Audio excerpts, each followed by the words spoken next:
Karangıda yandırgan çırağım sen, bulbulum bulay gülüm sen, köngül aramım sen. Kelgine şatlırım, can dilim küler mikin? Külgine tatlırım, dertlerim tüger mikin? Gözü gözü kumarım, sen benim barım, levlerin avat yarım. Gözü gözü kumarım, sen benim barım, sözlerim şirin yarim. Kıynıma sen beni, kalmadı benim halim.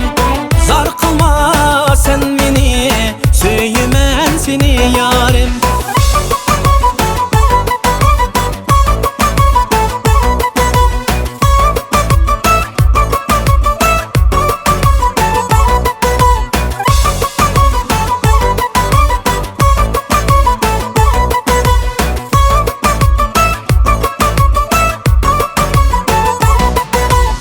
Söygen yarım bulam sen, mengülük ve dengirip.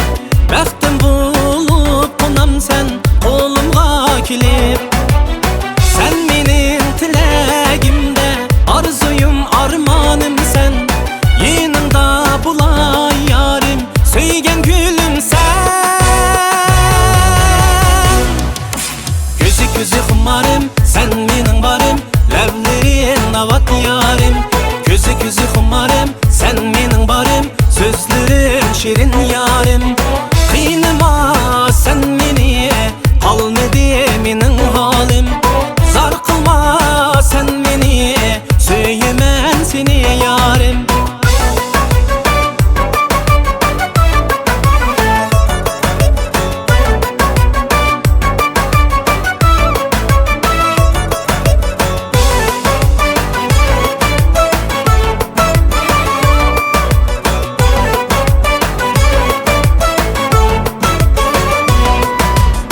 Sen benim tilegimde, arzuyum armanım sen.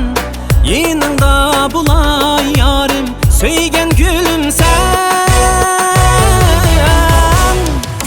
Gözü gözü kumarım, sen benim barım, levlerin avat yarim.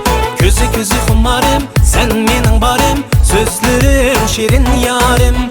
Kıynıma sen beni, kalmadı benim halim. Zar kılma sen beni, söylemem seni ya.